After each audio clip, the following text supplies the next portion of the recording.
All right, we're back. Uh, a little hiatus, but we were talking about the Bucks, I believe. So, Brady, Yeah. talk about something. Yeah, I had a couple more things to say. But first off, I do want to give some credit to Nikola Vucevic. He had like 35 and 14 rebounds, I think. So he played really well. So I just didn't want to not say that. But for the Bucks, this team just looks a lot different than they did pre-hiatus. Hopefully they can just this game can kind of be a wake-up call, but even in the seeding games, they didn't even look that good. Like they had some bad losses. Like I already talked about Giannis' situation, but like kind of this up until I guess this point, I really thought Giannis was just gonna stay. I mean, we're all aware of his situation, but I thought it was kind of a lock that he was gonna stay in Milwaukee. But now, I just don't really know. That's all I got with that. But All right, yeah. I would just say because his dad's buried there, like I don't yeah, I think that really attaches him to the city. Like his blood is in the ground he in can never Milwaukee. visit that city again, you know. He can never leave, Yep. and if he leaves, his dad will haunt him. Okay, let's move on. he's got 1 year left on his contract. So he has another year. He should go to a big There's market another team chance to like give the him two. Chicago Bulls with Anthony Davis. But Dude, that'd be insane. he should definitely keep his options open. That would be insane. All right, moving on. This was a pretty good game. Heat Pacers. I was really impressed by Jimmy Butler. Just in general, how the Heat just play they're just a team in general. Like, yeah, Jimmy Butler is probably their best player, but it doesn't seem like they're like the Raptors almost. They play more like a team, especially on defense. I think they're really good. Yeah, I can't really say much about this game. I didn't watch it. But what's the deal with Kendrick Nunn? I know he left the bubble for some reason. I don't know what's up with him. He hasn't played? Did he play in any of the play-in games? Yeah, he did. I'm pretty sure. But all right. Well, I mean, Heater, super deep team. They obviously got a lot of talent. Their vets are really doing a good job. Like, Jimmy Butler's kind of the glue that's holding everybody together. None of these young guys have been in the playoffs yet. They still play if you look at the box score, which is really all I can do. Jimmy Butler and Goran Dragic let them score unless they're two vets. So they've really kind of come out as leaders for these young guys, kind of binding them together. And then for the Pacers, T.J. Warren looked pretty good. Of course, box score. But it's good to see 22 points. That's kind of carrying over. But yeah, what do y'all have to say about that? I wish Oladipo would, I don't know what. I know he got injured, and that's he only played 8 minutes. He got poked in the eye. So. A big setback, but I kind of wish that, I don't know if his eye's okay or not, but if I feel like that's a semi minor injury, he could have gotten some sort of eye protection. That would have been kind of nice to see him do it for his team. I mean, that's what I was talking about. Eye stuff. I don't know. I wish he was still hitting the eye, dog. Of this team, kind of like he was prior. Yeah, Victor Oladipo just looks like a completely different player. But he just doesn't have that fire. He doesn't have anything about him that screams, "I want to play basketball for this team." I think it's more of a mentality type thing. But it's been really nice to see Jimmy Butler play well. He obviously had those couple games where he didn't play in the play-in stuff. Or I guess in the seeding games is what they're called. He didn't play in a couple of those. Played limited minutes in some. He obviously looks good. That's something that we haven't really seen from Jimmy Butler this year. I feel like he's a guy that doesn't really turn it on until the playoffs. So it was nice to see him play well. I mean, I didn't really watch the game, so I can't really speak on it. I saw some glimpses.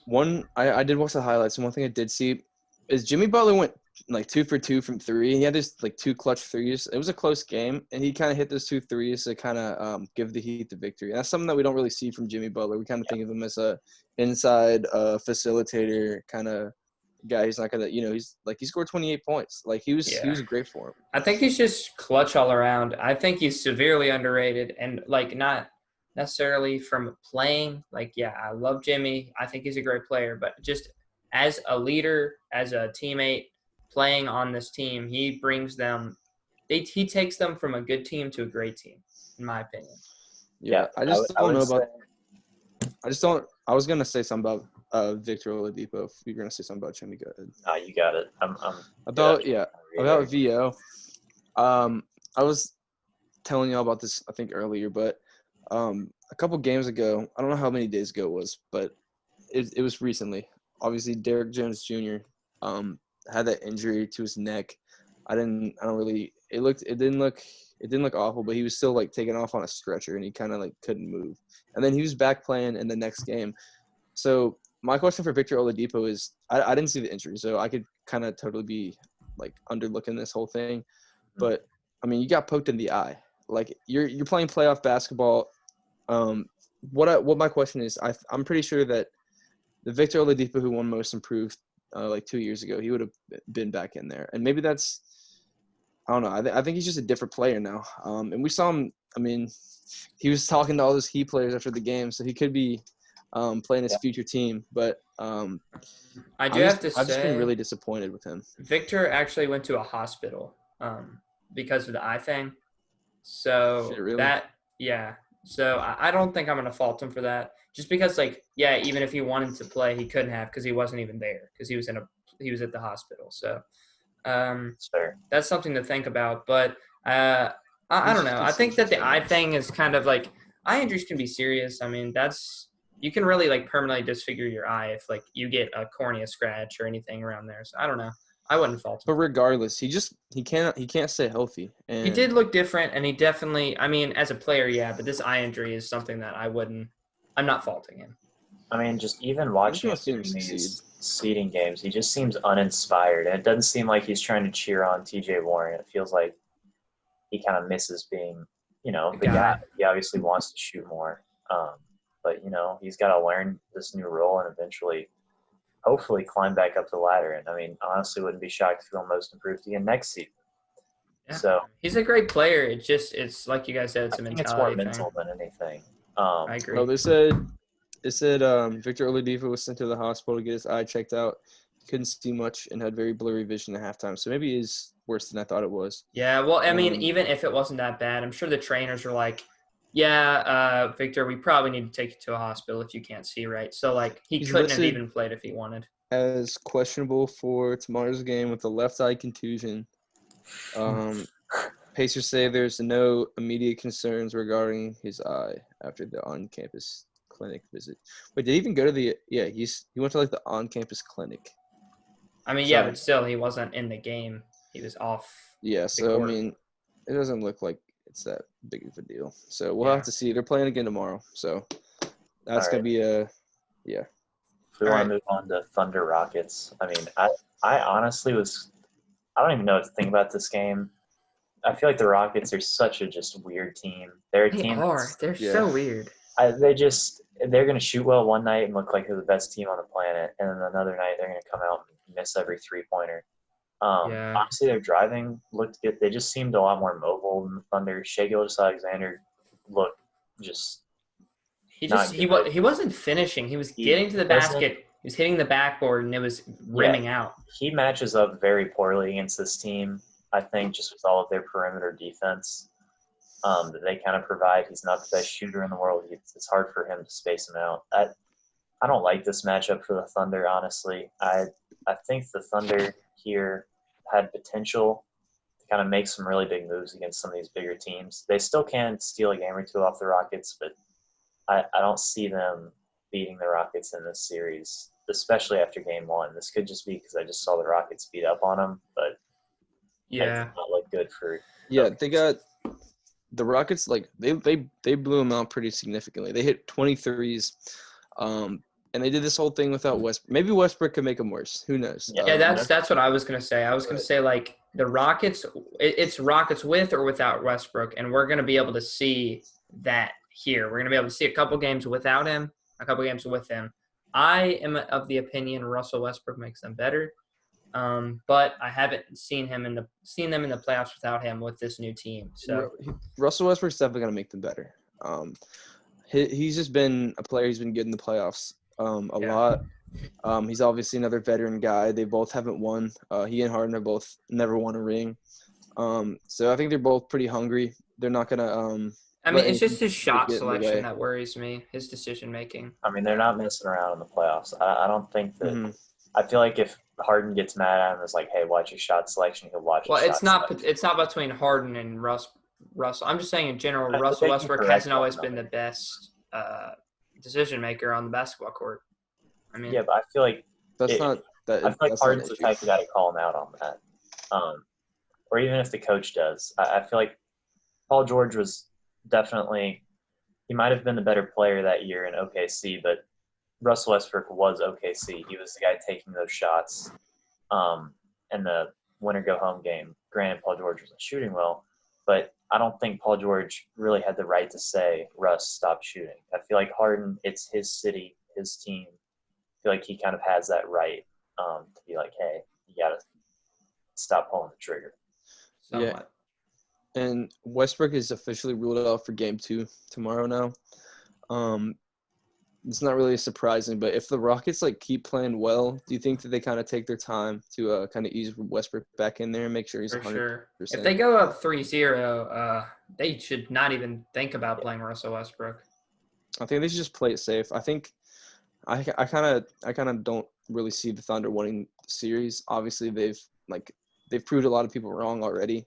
They had a 0.2% chance of even making the playoffs. So there's still a lot of stuff that can happen. It's only been one game. The three, like Peyton was saying, the threes may not fall one night. So it's just something to keep an eye out for. Yeah. This is another series I can see going 7 games, but with how the Rockets looked last game, I don't really see it being. Yeah, another big thing here was they shot so well from 3. Like most of these guys, like Jeff Green, Eric Gordon, Tucker had a couple corner threes. Robert Covington didn't even shoot that well, and they made 23s. If all these guys click one night, they can 100% win against any team. Honestly, if they're all clicking and they all have these wide open shots. Another thing, even if they're not making the threes, they're still a very, very good defensive team. Yeah. With the whole small ball lineup, anybody can switch on to anybody. James Harden, he used to be a bad defender. Now he's one of the I wouldn't say one of the best in the league, but he's still a good defender now. It's above average. I feel like kind of the small ball critics are kind of starting to fade away a little bit. Especially with how they've looked defensively, kind of they're not really going to be ever out of a game, I don't think. So that's all I got. And I would say this team, the Rockets, they're very that they'll capitalize on all the mistakes that you make while they don't make many mistakes at all. They hardly ever turn the ball over. They all have pretty decent ball handling skills. The guys know their role. They're never trying to do too much. I would just say they're never going to turn the ball over more than you, so you've got to make sure you play a pretty perfect game, or else it can get out of hand fast. And Harden can take over whenever he wants to. For sure. He's probably the best one-on-one player I've ever seen. Yeah, James Harden is crazy good. Not to bring up the card stuff, but I have invested in my mans, and I'm expecting big things. Big things from Harden. So I'm excited. At the moment is up 8-0, by the way. But I will say, if we're talking about cards really fast, I got a Jimmy Butler before the game, and he's doubled. So Jimmy's been looking nice. That's nice. I wasn't expecting it from Jimmy, but it was solid. I love Jimmy. All right, wait. Who has Porzingis 3-2, Luka 3-2-2. All right, yeah. Early game. Doing the math? Are you doing the math? Did you get it right? Oh my god! All right. That one hurt. I was in the middle of that. Okay. All right, we'll talk about the next. All right, game. last one, and I feel like this is the one that everyone's gonna have the most to say about. But Trailblazers, Lakers, obviously, an upset. Blazers beat the Lakers. What do y'all have to say? I mean, just honestly, LeBron was talking about it after the game. I don't want to say he made an excuse for it because it is a valid thing to say, but he was talking about how the no fans there is still weird. And to be honest, they have been playing in this bubble for a while now. Maybe LeBron hasn't been playing crazy minutes, but I mean, still. But the thing is, nobody's playing with fans, and I know. Everyone's under the same circumstances. Everybody had 5 months off. There's really no excuses. It's he's already kind of making I wouldn't excuses after one say, game. like I did say excuses. I don't want to say that because it is different. And LeBron is a guy who gets more of a reaction from the fans than Danny Green or Marcus Morris, all these other guys. So LeBron's the guy. He's going to get more of a crowd reaction. But I do have to say, if, like, it's just the thing with this is, like, AD played okay. LeBron had 23, No, 17, and 16. AD looked really bad. AD did not look good. He Yeah. I shot said 8 for okay. 24. He shot 8 for 24 being guarded by Winion Gabriel. So Yeah, he's a guy that I would he's even got to say. do more. I mean, more, yeah, against- but he still played okay. Like, I mean, he I would wasn't say awful. that when the Pelicans played the Blazers, he had like a 50-point game, and he had multiple 30-point games as well. Like, he was unstoppable against the Blazers. Nurkic couldn't guard him to save his life. I don't know what the issue is. Anthony Davis typically plays pretty well against the Blazers, especially against Nurkic. I don't know what the issue is with him. And LeBron, for him to be one of the best of all time and let Alex Caruso take that shot at the end of the game, I don't understand it. I don't know why he doesn't take that last shot. He had an opening to the lane. He looked way too passive. He's never going to win a game if he's relying on Danny Green, Alex Caruso. Yeah, Danny Green is not shots. Yeah, I mean, they were not making he any was threes. awful. I don't know Yeah. why. He's got to force the issue. He's got to play like he's in Cleveland. He's still got J.R. Smith on the team, so he's not going to do anything. I mean, he's got to take control of the situation. He has Anthony Davis, and he just needs to take over. I don't know why he's chasing these assist numbers.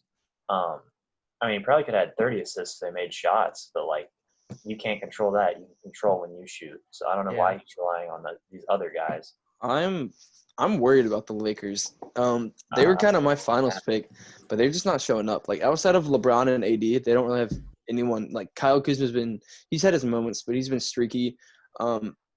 There's not, like, Anthony Davis won't commit to the 5, so he has to share the floor with JaVale McGee and Dwight Howard. They're good players, but, like, it would be so much better if AD could just slide down to the 5 and they could put some more shooters around LeBron. That's when when the Pelicans beat the Blazers in 4, Anthony Davis was playing the 5 because DeMarcus Cousins was hurt.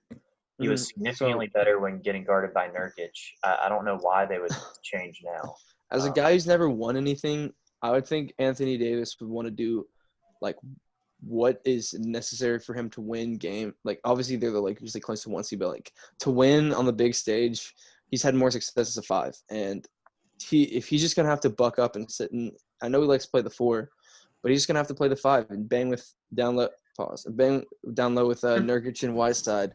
Bang him pretty hard down there. But listen, I'm not discrediting the Blazers at all. They're a team that obviously they struggle with injury. They got everyone back healthy. Damian Lillard's been playing out of his mind. CJ McCollum he's hit some huge shots. He's had some great scoring performances. He's the reason that the Grizzlies lost a play-in game. Like, Damian Lillard was cool, but CJ McCollum is the reason that we lost that game. And then Carmelo Anthony's hit some huge shots. Like, he hit that.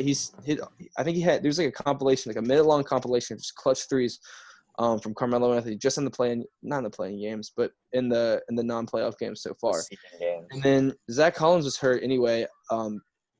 So Winion Gabriel literally, like, clamped up Anthony Davis. I don't want to say clamped up, but, like, Anthony Davis didn't do anything. And then obviously the bench, they got Nurkic, who's been, like, he's been playing out of his mind as well. Like, he's good for like 20 and 20 at night pretty much. And then they got Whiteside too. Gary Trent hit some huge, like, he's been kind of their X factor kind of off the bench, especially in the bubble. They just got like something about them. Kind of coming back from injury, kind of like I wouldn't be surprised. I would be surprised, but it wouldn't be completely out of the question for the Blazers to kind of make an upset here at all. Especially if a third guy doesn't step up for LA. I do agree with most of what you guys are saying, but I mean, this is one game. I know that, I mean, AD probably should be playing the 5. LeBron should probably be taking these big shots, but this is one game. Sometimes the shots don't fall.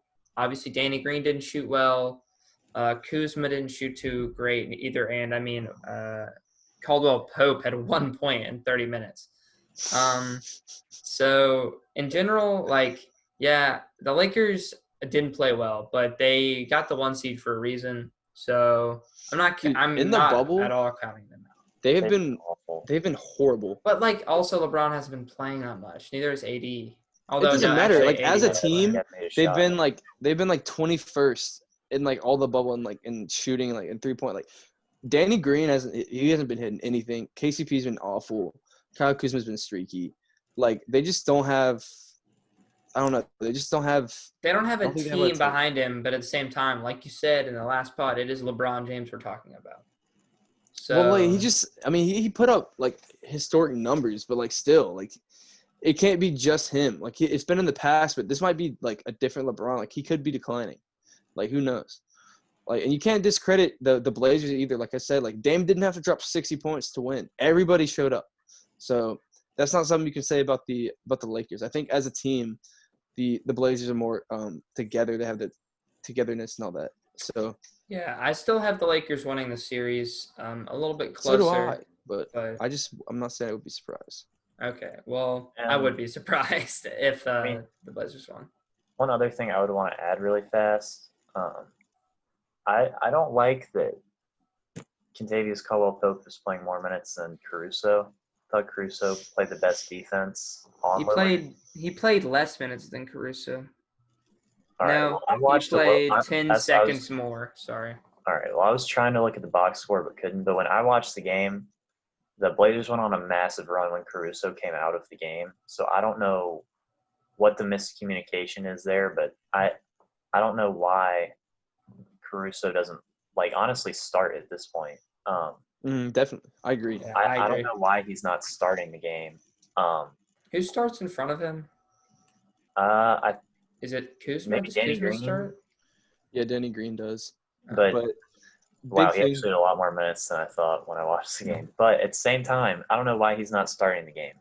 He was out, and the Blazers went on like a big run and got up like 6 or 7, and it should not have gotten to that point. I mean, yeah, Caruso's a great player, and he plays so well and doesn't show up on the stat sheet. And I mean, that's honest. He's like a Marcus Smart kind of guy almost. Not as good as Especially defense. losing- Not as good at defense or the same position or anything, but still Similar. doesn't show up on the stat sheet and still brings lots to the table from a team perspective.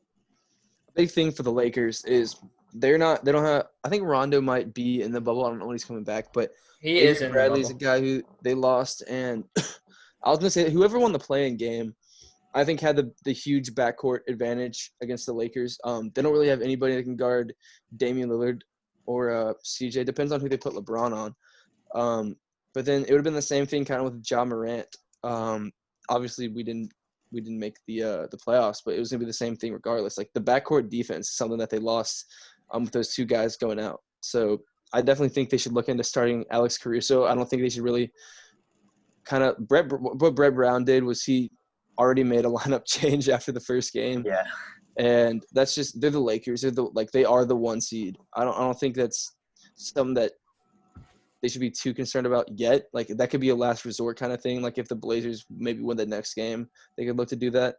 But I think that's definitely a big issue that they have. Yeah, and right now, I mean, he is the better player. Danny Green defensively didn't play as well. He hasn't been making his threes, which is like the one reason you have him out on the court. So I would not argue at all if Caruso's starting. They clearly went more towards him towards the end of the game. Did have 29 minutes, which I just didn't even realize. But I mean, the fact that LeBron only had 23 points is alarming to me.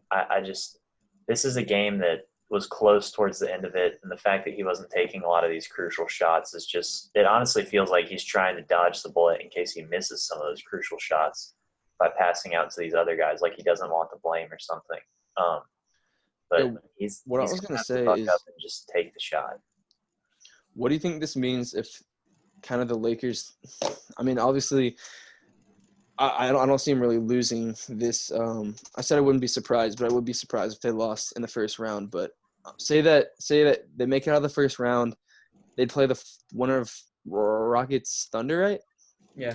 I mean, believe so. if they have to play the Rockets, then I just don't know. Like if they lose kind of this early, Yeah, they're not especially going in to the beat the first Rockets round. either. Yeah, that's a Anthony worry for Davis. sure. If Anthony Davis switches to the 5, they might have a shot. But It's, with I don't JaVale see McGee out there, they're too big. I don't see the Lakers being as good next year because they're a pretty old team. LeBron will get older. AD might even leave. So I kind of think this is their last, and especially with the Warriors coming back. Like we were just talking about how good the damn West was. So I don't know if the Lakers can. I think this might be their last chance with everyone getting older. But Yeah. what do you guys think this means for LeBron's legacy, especially? Well, I would say that, they are the 1 seed, but they have Anthony Davis and all that. But, LeBron missed the playoffs last year, and no one's really taught. Jordan had seasons where he would lose in the first round. I understand this is way later in LeBron's career, and he's got Anthony Davis with him. But at the end of the day, LeBron's played so many seasons. I feel like this one will just fall into the shuffle kind of seasons. I feel like you only really remember the great seasons of a lot of these guys. This isn't going to help him. I mean, don't get me wrong. It's still going to hurt him. But I would say at the end of the day, I don't think people are going to be like, he lost in the first round. Yeah. Well, Because you can say the same thing. Well, if it's the 1-8. yeah. Well, the thing it's the is, 1-8, but this is one of the better 8 seeds, probably ever. This is a fair. team that was unhealthy the entire year, and they just, under these weird circumstances, were able to get a lot of guys back healthy that likely wouldn't have gotten healthy. So I would say just because of circumstance, you could also say that this one isn't quite as valid. But at the same time, this is not going to help him at all. yeah. Well, a thing with this is LeBron is 36 years old. He is not a spry chicken. He is old. For a basketball player being 36 years old, he is old. So, I mean, that's something you have to take into consideration. It's impressive enough he's playing at this level at 36. Yeah, if he loses, that's not going to help, like you said. I mean, it's not going to help him, but I think it's going to be dimmed down a little bit because he's 36. He's all I don't want to say he's declining, but I mean the past 2 seasons haven't been great in general. So yeah, I mean, all in all, I think that this will kind of equal out. I don't think it's going to do too much. I mean, you say LeBron's 36, but Jordan won his last championship at 35. So, I mean, I don't know. I mean, yeah, that's why. It is another year. Jordan had some stability at that age where LeBron's kind of had a lot of change going on. But at the same time, I mean, the change he brought on himself. Yeah, he did bring it on himself. And that's just 2 different players thought about it 2 different ways. It's easier to change markets. It's a different game in general. It's just different game. But it's honestly, I don't even know if I'd say it's fair to compare them, but it's going to happen. So regardless, if they lose, it's not going to help. But at the same time, it's also I think it'll kind of be. if. I think it'll equal out. I mean, the biggest thing that people talk about LeBron legacy was the Mavericks finals. Didn't perform very well at all. That's probably his biggest knock. This would be up there, I would say. This would probably be next to his struggles in Cleveland to begin his career. This would be 2 or 3, I think, for things people talk about when they talk about LeBron James's legacy. And that's another thing. This is all hypothetical. Yeah, this is very hypothetical, but that was the question. I know I did ask the question, but it has only been 1 game. Obviously, seriously, the Lakers. The Lakers did have their struggles in the seeding games, but LeBron's one of the all-time greats. Anthony Davis is probably the best player he's played with. I wouldn't say career-wise, but as Archer. Okay, but kind of out of the players that he's played with, Anthony Davis, in the time when he's been his teammate, Anthony Davis is probably his best teammate. But probably, yeah. Well, Dwayne Wade. We haven't even seen. I would take that's another discussion, but yeah, he's up there. Is what I'm saying. He's up there for sure. It's a great duo. Probably it's the best duo in the league. So I think we just need to give it a lot more time. It's like I said, it's only been 1 game. Maybe they could completely step it up in the playoffs. But we've said these maybes all bubble. Yeah. So it's going to be good to get some concrete questions answered. Teams. I want to see them play a couple more games before. I do too. I mean, bringing up LeBron's legacy is warranted when you lose a game like this, but at the same time, there's a lot more to see from him in the bubble. And I mean, Danny Green if he can shoot out of this slump, that alone is going to bring them a lot closer to winning the series. It's been a Especially long slump, though. it has been a long slump. He has not had a good season, but Entire bubble. I think Yeah, LeBron can talk some sense into AD about the 5 and get him to kind of move down. And so that would help a lot. Just with these last couple minutes, we can make this a little separate thing. I know me and Archie are going to do separate sort of things about the Bulls and Pelicans, but who do you guys think is the best coach in the coaching free agent market, I guess, right now? Who would you guys select with your first pick in this pool of coaches? I would say Kenny Atkinson. It does depend on the team necessarily. Like, I wouldn't want the Sixers, if they were to get rid of Brett Brown, to pick Kenny Atkinson. But for, like, the Bulls, for the a young Pels, team, yeah. Because I kind of want to talk about – I would say Kenny Atkinson for me as well. But for that Brooklyn team, obviously they didn't start off – like, they weren't playing this well this year. I definitely don't think Kenny Atkinson should have gotten fired. But it was all KD and Kyrie. Yeah, but I think he's a great coach. Like, the team that upset they beat the Sixers in the first game in that series last year. That team with D'Angelo Russell and all them, they would have, like, run through a wall for Kenny Atkinson. He's kind of a player's coach. He'd be great for a young team like Chicago or New Orleans. So he can change a culture, honestly, in general. Like, he did that with the Nets, and he kind of, like, you can say he helped them he was almost the main reason they got KD and Kyrie. Yeah, and I would say, I mean, just to be different than you guys, although not really moving super far away, I would say Jack Vaughn, who's the Nets coach right now, he's honestly been great. Well, he's their interim head coach, and he's been – I mean, the fact that the Nets are playing this hard. Oh, I heard him in an interview today, actually. He seems like a really good motivator, and honestly, if the team's playing this well against some great defensive schemes, they're still managing to score the ball well with role players. I think that's really impressive. He obviously doesn't have the track record that a lot of these other guys have, but I would say he would be a guy that I'd be really interested in. I know Ty Lue is another guy that some of these teams are looking at. I don't know how I feel about Ty Lue. I think hasn't he really only coached LeBron? I don't know if he's coached anywhere else. I think his only head coaching job was with Cleveland. Yeah, he's obviously played in the NBA, so he knows the game well. But I feel like LeBron kind of captained that locker room. So I'd say for a younger team, I'd rather have Jack Vaughn and then even Jason Kidd. I really like Jason Kidd that much. I don't think he would be a great coach. I like his kind of chip, but I feel like just the teams that like the Nets and the Bucks. I mean, they haven't been like great. I've seen him more as, like, he's a great assistant. Like, I'm pretty sure he's an assistant, and I know he's an assistant for the Lakers right now.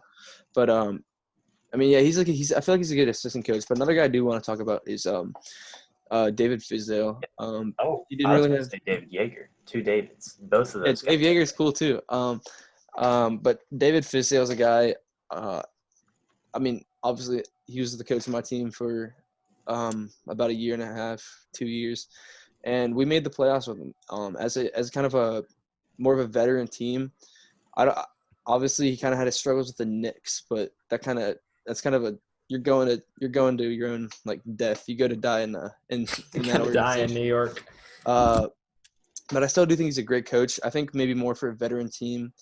So I don't know if he would fit in really with the Bulls or the Pelicans, but he's a really good players coach kind of thing. There's obviously been a lot of rumors about Greg Popovich going to Brooklyn or Mike D'Antoni leaving. So if God forbid if that happens, I definitely don't want to see that. But if that happens, Dave Fizdale is a guy I could see maybe kind of taking over the Spurs for that next generation, or maybe even the Rockets. I don't know. But David Fizdale I think he should have a job. Yeah, I would say David Yeager too. I mean, he hasn't done anything. He's honestly looked good everywhere he's gone. Mm-hmm. He's a great coach. I don't know as much about him, but I would just say, I mean, the Grizzlies looked good when they had him, and the Kings obviously were on the cusp of the playoffs, and they've done worse this year, although that's to be expected with Luke Walton. Mm-hmm. But, I mean, I would say the Kings should probably look for a new coach too, but I think they've got Luke Walton locked in kind of on a decent. I think a good fit for Yeager would be I don't really know what I know they have Ryan Saunders right now at the Timberwolves. They're kind of a young up and coming team. So were the Grizzlies in the early 2010s. We had actually no, that's not correct. But regardless, I do think he would fit in well with kind of the D'Lo, Karl Anthony Towns kind of up there. Yeah, it'll be interesting to see kind of. There's a lot of good candidates. That's an interesting team in general. That team has a lot of talent. I mean, honestly, even Jarrett Culver, I know he didn't have a great season. He had flashes where he looked decent. It's going to be a really some defense, interesting though. team to kind of look into. Like, Karl Anthony Towns is one of my least favorite defensive players in the NBA. You get so excited watching him, but then you watch him on defense, and he's just atrocious. They're kind of like the opposite of Philly, I'd say. They have like really a weird team to watch. They always give up big games to basically everyone, so I don't know what's going to happen with them. They got two of the best offensive players at their position, though. Like D'Lo is cold. Karl Anthony Towns is probably the best offensive center in the league. Yeah. So. All right. Well, anything else to say? So that's it for the coaching carousel. Yeah, the coaching carousel. Peyton and I will touch on Boylan and Gentry in our respective videos and who we think they should pick up. But for now, we're going to cut this one off here. Thank you guys so much for watching, and we'll talk to you next time.